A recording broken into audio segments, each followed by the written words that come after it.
S K super TMT, the long life TMT. ಸರ್ಕಾರಕ್ಕೆ ಚಿನ್ನದ ನಿಧಿಯನ್ನ ಪ್ರಾಮಾಣಿಕವಾಗಿ ಒಪ್ಪಿಸಿದಂತಹ ರಿತ್ತಿ ಕುಟುಂಬಕ್ಕೆ ಇನ್ನೂವರೆಗೂ ಕೂಡ ಪರಿಹಾರ ಕೈ ತಲುಪಿಲ್ಲ. ಪ್ರಾಮಾಣಿಕತೆ ಮೆರೆದಂತಹ ಕಸ್ತೂರವ್ವ ಪ್ರಜ್ವಲ್ ರಿತ್ತಿ ಕುಟುಂಬಕ್ಕೆ ಸಂಕಷ್ಟ ಮುಂದುವರೆದಿದೆ.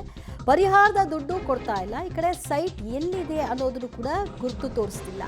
ಮಾರುತಿನಗರದ 7 ಎಕರೆ ಜಾಗದಲ್ಲಿ ರಿತ್ತಿ ಸೈಟ್ ಅಂತ ಹೇಳ್ತಾರೆ, ಆದರೆ ಎಲ್ಲಿ ಅನ್ನೋದು ಬೇಕಲ್ವಾ ಅನ್ನೋದು ಅವರ ಪ್ರಶ್ನೆ. Survey number, flat number, area ಬಗ್ಗೆ ಯಾವುದನ್ನು ಕೂಡ ಇದರಲ್ಲಿ ಗೊತ್ತುಪಡಿಸಿಲ್ಲ. ಕೇವಲ ಘೋಷಣೆಗಷ್ಟೇ ಸೀಮಿತ ಆಗಿದೆ. ಇದು ಕಣ್ಣು ಒರೆಸುವ ತಂತ್ರ ಅನ್ನುವಂತಹ ಮಾತುಗಳು ವ್ಯಕ್ತವಾಗ್ತಾರೆ. ಸರ್ಕಾರಕ್ಕೆ ಚಿನ್ನದ ನಿಧಿ ಕೊಟ್ಟ ರಿತ್ತಿ ಕುಟುಂಬ ಪರಿಹಾರದ ರೂಪದಲ್ಲಿ ನೀವು ಕೊಟ್ಟದ್ದು ಎಲ್ಲಿ ಅನ್ನೋದನ್ನ ತಿಳಿಸಿದ್ರೆ ನಮ್ಗೆ ಅನುಕೂಲ ಆಗುತ್ತೆ. ಇಲ್ಲದಿದ್ರೆ ನೀವು ಕೊಟ್ರಿ ಅನ್ನೋ ಸಮಾಧಾನ ನಿಮಗೆ ಮತ್ತು ರಾಜ್ಯದ ಜನರಿಗೆ, ಆದರೆ ಅದು ನಮ್ಮ ಕೈ ಸೇರಿಲ್ಲ ಅನ್ನುವಂತಹ ಕೊರಗು ನಮಗೆ. ಹೀಗೆ ಉಳ್ಕೊಳ್ಳೋದು ಸೂಕ್ತಾನ ಅನ್ನೋದು ರಿತ್ತಿ ಕುಟುಂಬದ ಪ್ರಶ್ನೆಯಾಗಿದೆ.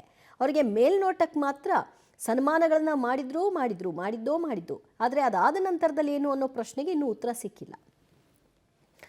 ಮತ್ತಷ್ಟು ಮಾಹಿತಿ ಪಡೆಯೋಣ ನಮ್ಮ ಪ್ರತಿನಿಧಿ ಭೀಮನಗೌಡ ಇಂದ. ಭೀಮನಗೌಡ, ಈ ಗೊಂದಲ ಯಾಕೆ ಆಗ್ತಾ ಇದೆ? ದಿವ್ಯ ಜೊತೆ ಈ ಒಂದು ಗೊಂದಲ ಸಾಕಷ್ಟು ಅನುಮಾನಕ್ಕೆ ಎಡೆ ಮಾಡಿಕೊಡ್ತಾ ಇದೆ. ಸರ್ಕಾರ ಏನೋ ತರಾತುರಿ ಒಳಗೆ ಆ ಕುಟುಂಬಕ್ಕೆ ಸಿಕ್ಕಂತಹ ನಿಧಿಯನ್ನು ತೆಗೆದುಕೊಂಡು ಹೋಯಿತು. ಆನಂತರ ಒಂದಿಷ್ಟು ಅವರಿಗೆ ಸರ್ಕಾರ ಘೋಷಣೆ ಮಾಡಿತು, ಆ ಕುಟುಂಬಕ್ಕೆ 5 ಲಕ್ಷ ರೂಪಾಯಿ ಪರಿಹಾರ ಕೊಟ್ಟಿದ್ದೀವಿ ಅನ್ನುವಂಥದ್ದು.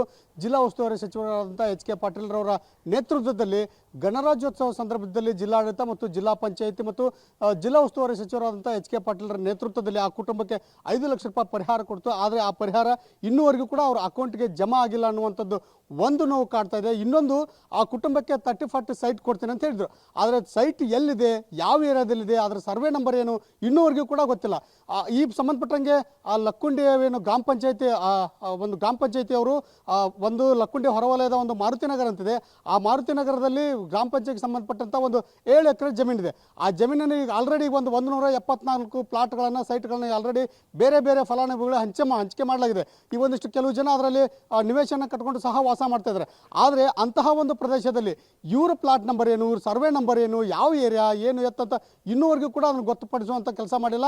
ಆದರೆ ಇನ್ನೇನು ಮತ್ತೆ ಮುಂದೆ ಮಳೆಗಾಲ ಬಂತಂದರೆ ನಮಗೆ ತೊಂದರೆ ಆಗುತ್ತೆ. ಯಾಕಂದರೆ ನಮಗೆ ಮನೆ ಇಲ್ಲ, ನಾವು ಬೇರೆ ಕಡೆ ಮನೆ ಒಳಗಿದ್ವಿ, ಸಹೋದರ ಮನೆ ಒಳಗಿದ್ವಿ. ಹೀಗಾಗಿ ನಮಗೆ ತುಂಬಾ ಕಷ್ಟ ಆಗುತ್ತೆ. ನಮಗೆ ಸೈಟನ್ನು ಗೊತ್ತುಪಡಿಸಿದರೆ ನಾವು ಅದನ್ನು ಕೆಲಸ ಮಾಡೋಕ್ಕೆ ಚಾಲೂ ಮಾಡ್ಕೋತೀವಿ ಅನ್ನುವಂಥದ್ದು ಒಂದು ತಮ್ಮ ಅಳಲನ್ನು ತೋಡ್ಕೊಡ್ತಾರೆ. ಇನ್ನೊಂದು, ಆ ಒಂದು ಕಸ್ತೂರಿ ಅವ್ರಿಗೆ ಒಂದು ಹೊರಗುತ್ತಿಗೆ ಆಧಾರದ ಮೇಲೆ ಒಂದು ಕೆಲಸ ಕೊಡ್ತೀವಿ ಅಂತಿದ್ರು. ಆ ಕೆಲಸನೂ ಕೂಡ ಇನ್ನೂವರೆಗೆ ಯಾವತ್ತು ಕೆಲಸಕ್ಕೆ ಬರಬೇಕು, ಏನು ಕೆಲಸ ಮಾಡಬೇಕು ಏನು ಅಂತ ಇನ್ನೂ ಕೂಡ ಹೇಳಿಲ್ಲ. ಹಾಗಾಗಿ ಸರ್ಕಾರ ಅವ್ರಿಗೆ ಏನಾದ್ರು ಸರ್ಕಾರಕ್ಕೆ ಪ್ರಾಮಾಣಿಕವಾಗಿ ನಿಧಿ ಕೊಟ್ಟಂತ ಕುಟುಂಬಕ್ಕೆ ಕೇವಲ ಕಣ್ಣೊರೆಸುವ ತಂತ್ರ ಮಾಡ್ತಾ ಅನ್ನುವಂಥ ಅನುಮಾನ ಕೂಡ ಈಗ ವ್ಯಕ್ತವಾಗ್ತಾ ಇದೆ. ದಿವ್ಯ ಜ್ಯೋತಿ, ಥ್ಯಾಂಕ್ ಯು ಭೀಮನಗೌಡ ನಿಮ್ಮೆಲ್ಲ ಮಾಹಿತಿಗೆ.